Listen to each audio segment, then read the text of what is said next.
Hi everyone, this is part 2 of our sewing tutorial. Make sure to watch part 1 before this one.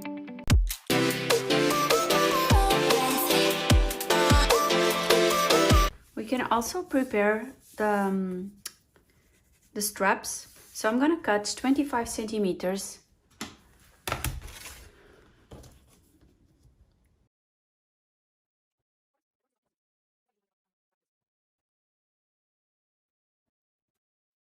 So with the plush side facing up on the table, grab your strap adjuster, go through the lower part, and then come through the upper, and let's just sew the two straps together, the two pieces of strap together here, very near the strap adjuster. To do so, I'm gonna use a zipper foot, which allows me to go closer to my adjuster, and I will do a straight stitch from one edge to the other here, and then I'm gonna tell you how you finish the strap and how to include the ring. Of course, we will then repeat the process for the second strap. So I don't have threads to match my fabric, so I'm gonna keep the blue ones so that at least it will have some consistency. And my machine was chewing here a little bit, well, but it is what it is. I'm not gonna remove it now. Now I'm gonna pass the ring through here. And now just come through the part here, the upper one.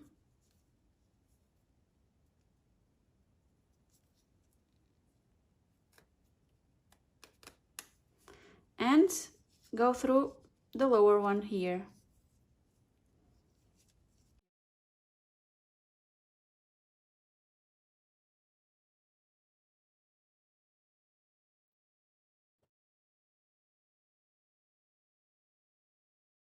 As you can see, my back strap is ready. And this was a little bit harder because my strap has this texture. But if it's a small, very simple and plain strap, you will not have this type of difficulties. Anyways, I think it looks very nice and I really like it. And then you have your adjustable strap ready to use later on your bra. Now I'm gonna just repeat the process for the other strap and we can move on. So you can see here that the first zigzag very near the picot is done. And now, just like I told you, we are going to fold this and do another zigzag on the opposite side of the elastic here, all along the edge, okay, on the two back pieces.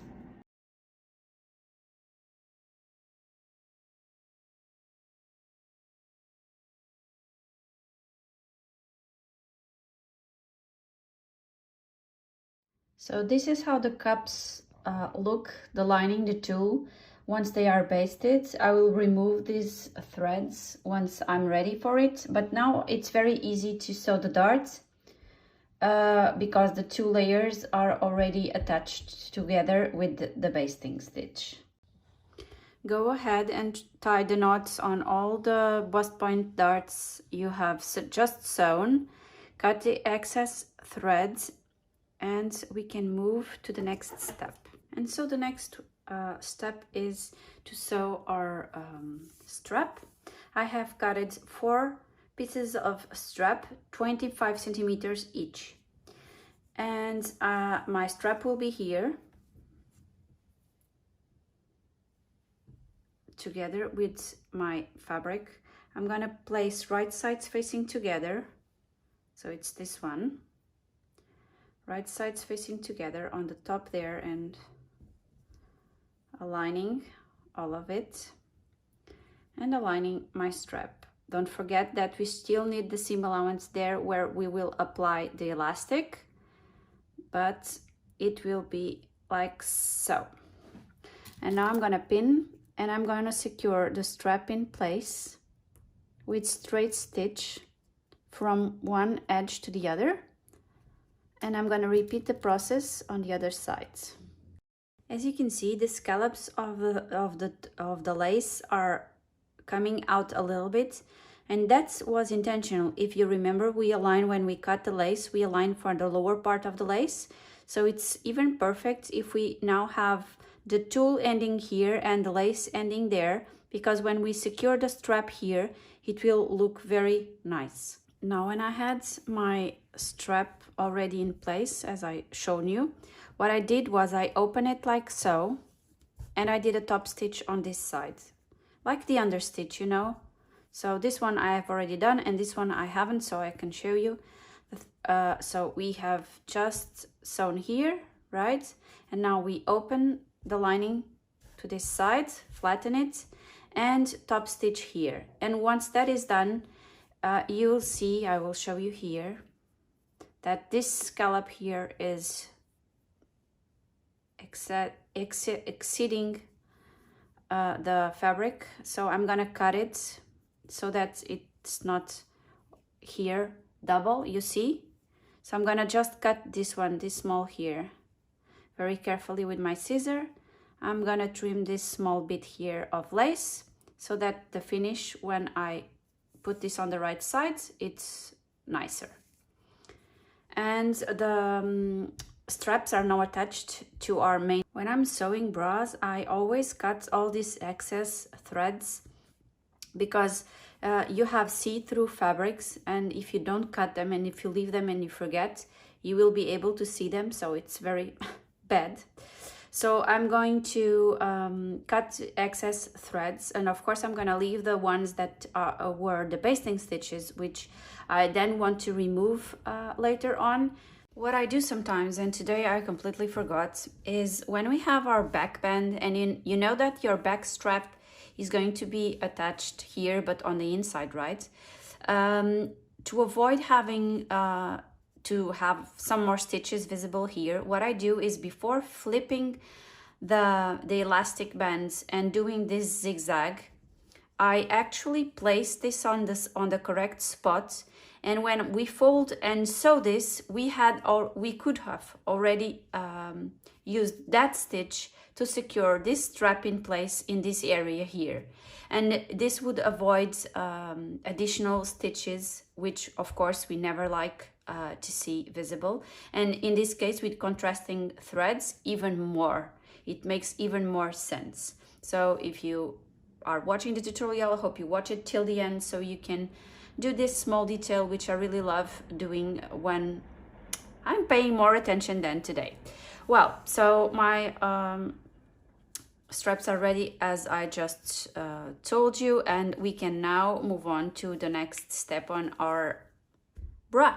So I have shown you that on this one, I left the seams visible here. I just folded them inside and then I applied the channeling. But today I want to try something different. And so let me tell you what I want to do. I'm gonna place right sides facing together of these two. So we have the cup here. And I'm just going very simple, right sides facing together. And I'm going to align the lower parts of my cup, and I'm gonna sew them together on the lower parts. And I'm gonna do so just with a straight stitch for now, or a small zigzag. It's better zigzag. I'm gonna secure them all around the lower edge here, and the cups will be sewn together, and we will then be ready to do the next step. I'm gonna sew this edge using 0.8 centimeter seam allowance. So instead of the 1 centimeter that we have thought for this line, I'm gonna use less. And that's because when I place my channeling on top, I don't want to see the stitch of the combination between the two pieces together. So I'm gonna use a smaller seam allowance so that when I sew this in place, I will not see the stitch that I'm gonna do now. I hope you understood what I told you. So it has to be smaller than this, closer to the edge, so that when you apply this, you will not see the stitch that we are going to do now. One cup is done. And of course, now I want to try and remove the basting stitch that I did here. And I'm first of all going to cut the basting stitch here from the sides, because I did it all at once and I should have split this in two, but I only did it in one go. So I'm gonna split it here, and now I'm gonna try and pull the basting stitch. Let's see. Well, it came out, but here it didn't, so I'm gonna try on this side. It's sewn with the zigzag, but that's it. I was able to remove the basting stitch, and now I have my 3 layers sewn together. And now let's remove this to the right side.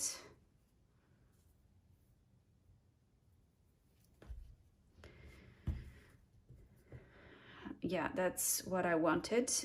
And I'm going to sew, when we sew the channeling, we will sew the channel on top of this edge here.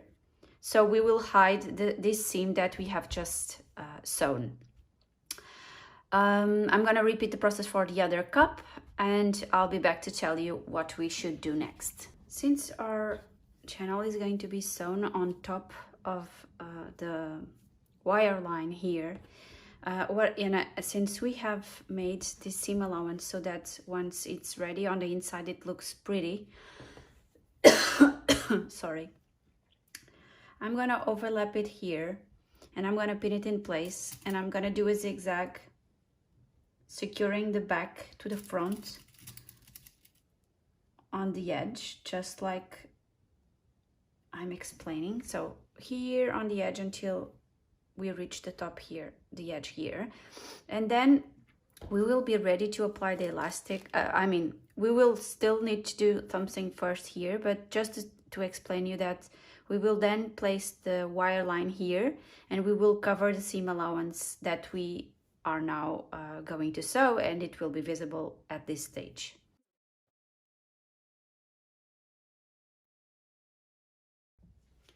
It might not look nice at this moment, this straight stitch that I've done here, but this was just to secure the 2 fabrics together. And since we are going to sew this on top, and we will sew using one line on the one edge and one sewing line on the other, it will actually be quite secure in place, so I'm not worried about this stitch here.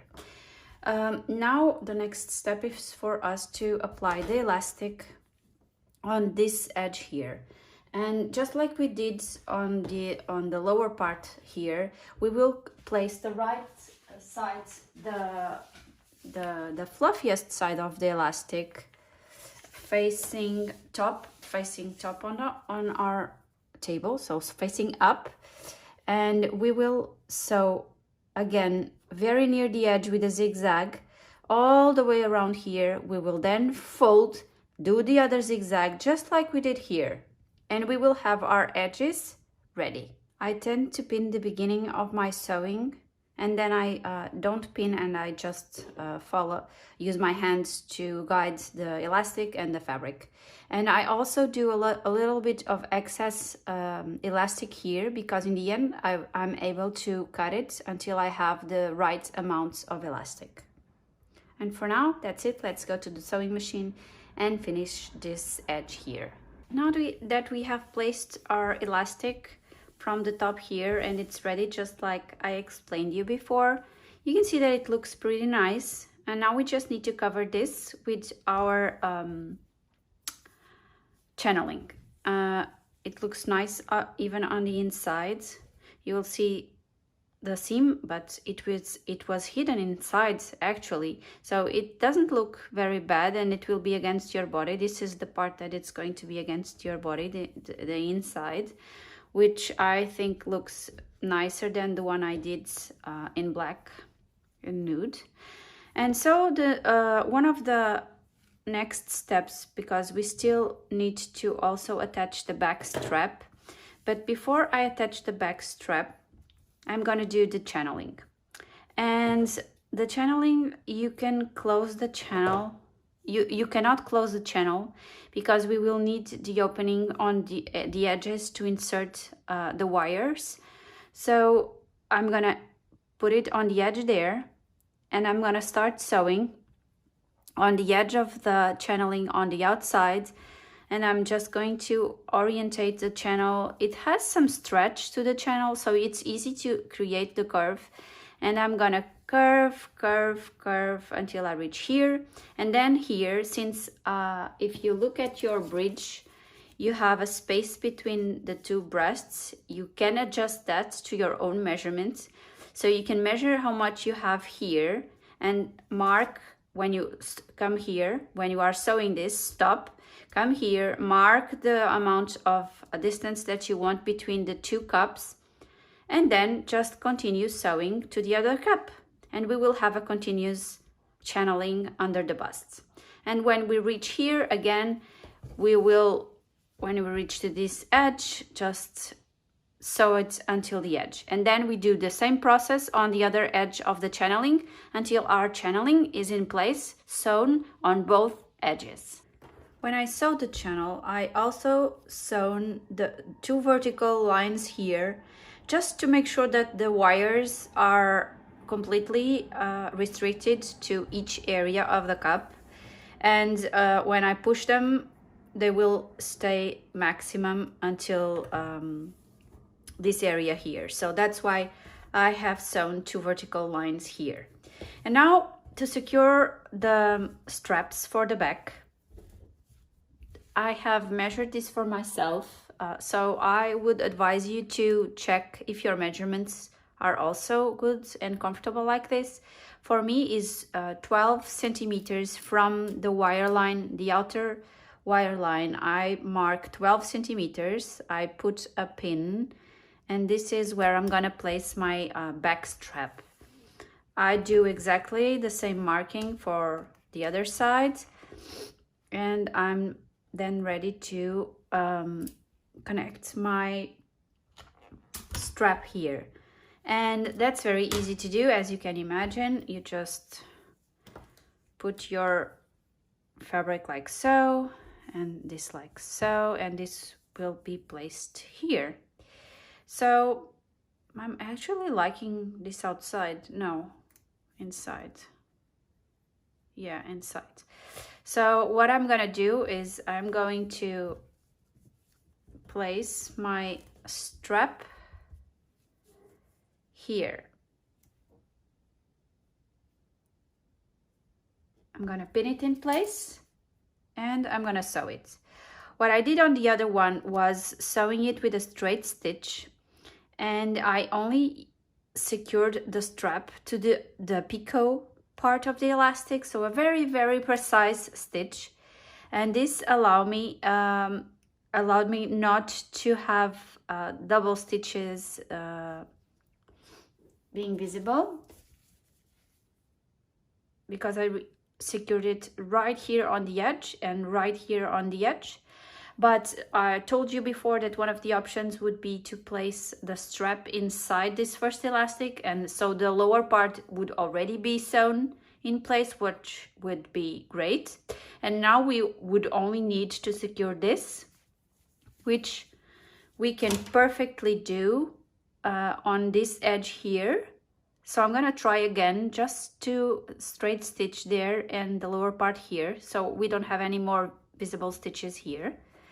And I'm gonna repeat the process for the other side.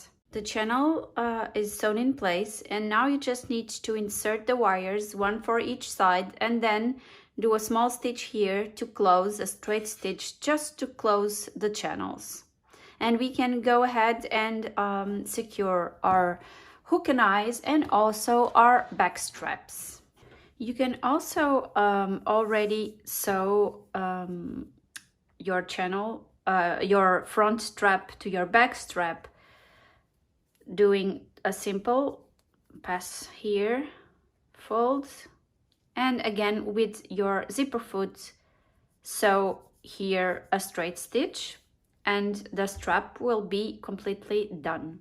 So I was able to secure the straps just like I told you on the lower part of the picot. I just need to trim a little bit here, and we can move to the wires. We can we can insert the wires. So my wire, the blue area, painted area, is the center, so I just go through the tunnel, the channeling, and insert my wire. And once the wire is here, you can go and straight stitch there to close the channel. The final part, and of course we do the same for the other, the final part will then be sewing the hook and eye. You could also do some stitches to secure the tulle to the lace, but I'm not going to. I don't mind this being like so free. Once it's on, I'm sure it will be fine. So the hook and eye, this one with the 3 hooks and the fluffy side, this opens, so you just need to insert this here. And so I do this sewing with a straight stitch, and I usually go also with the zipper foot again, so that I can go exactly where I want. Because if I go with the other one, sometimes I'm not able to go, because if you look inside the pieces, you have metal, and sometimes with the normal regular foot from the sewing machine, we are not able to go exactly where we want. So usually I go with the zipper foot to secure my hook and eye. Once the hook and eye is secured and the channel is closed, the underwire channel, our bra made from the Rudy top is finally ready. Thank you for watching. Don't forget, if you want to get a pattern, to visit our online store at bikinidesignclub.com. And see you soon. Bye!